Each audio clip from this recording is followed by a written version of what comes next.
Jessore BAF একাডেমিতে চলছে রাষ্ট্রপতি কুচকাওয়াজ শীতকালীন 2025। এই মুহূর্তে সেখানে আছেন সহকর্মী তানজিলা খান মিম। সরাসরি যাচ্ছি তার কাছে। মিম, জানাবেন কুচকাওয়াজে বিমান বাহিনীর কত সংখ্যক কর্মকর্তা অংশ নিচ্ছেন আর কি কি কর্মসূচি রয়েছে?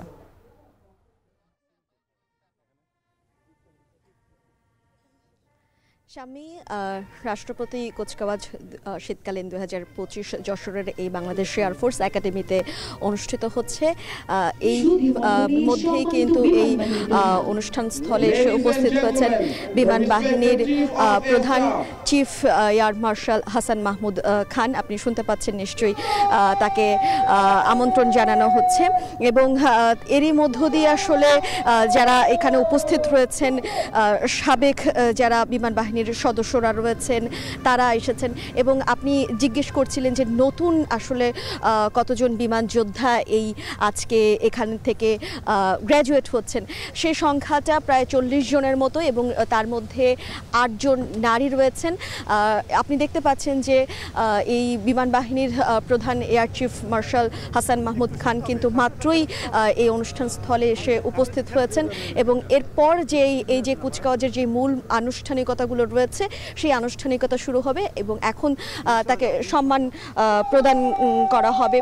আর এই যে বলছিলাম যে 40 জন নতুন বিমান যোদ্ধা আজকে এখানে এসেছেন, তাদেরকে ব্যাচ প্রদান করা হবে এবং তার মধ্যে 8 জন নারী রয়েছেন। তারা কিন্তু আজকে নতুনভাবে অঙ্গীকার করবে দেশের জন্য কল্যাণ বয়ে আনার জন্য এবং এই যে লাল সবুজের পতাকা, সেই পতাকাকে তারা ধারণ করবে, দেশের কাজে সর্বদা নিয়োজিত থাকার জন্যই কিন্তু তারা আজ এখানে সেই যে প্রত্যয় সেটি ব্যক্ত করবেন এবং আজকের মধ্য দিয়ে কিন্তু আনুষ্ঠানিকভাবে বিমান বাহিনীর সদস্য হিসেবে তাদের যাত্রা শুরু হতে যাচ্ছে।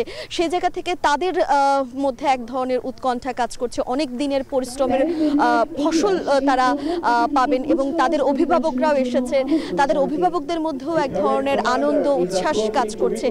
সেই সঙ্গে এই যে বলছিলাম রাষ্ট্রপতি কুচকাওয়াজ শীতকালীন 2025 এই আয়োজন যারা সাবেক বিমান বাহিনীর সদস্যরা রয়েছেন তাদের জন্য এক মিলন মেলায় পরিণত হয়েছে। এই কুচকাওয়াজ এখন যে মূল আনুষ্ঠানিকতা সেটি ধীরে ধীরে শুরু হবে এবং তারপর 1 থেকে 1.5 ঘন্টা নাগাদ সেটি চলবে। এরপর বিমান বাহিনীর এয়ার চিফ প্রধান তিনি কথা বলবেন, তিনি আসলে বার্তা প্রদান করবেন এবং যেই নির্দেশনা রয়েছে নতুনদের উদ্দেশ্যে তিনি সেই নির্দেশনাগুলো দিয়ে থাকবেন। স্বামী, এই ছিল এখন পর্যন্ত আমার কাছে সর্বশেষ। যশোর বিএএফ একাডেমিতে চলছে রাষ্ট্রপতি কুচকাওয়াজ 2025, সে খবর জানাচ্ছিলেন তানজিলা খান মিম।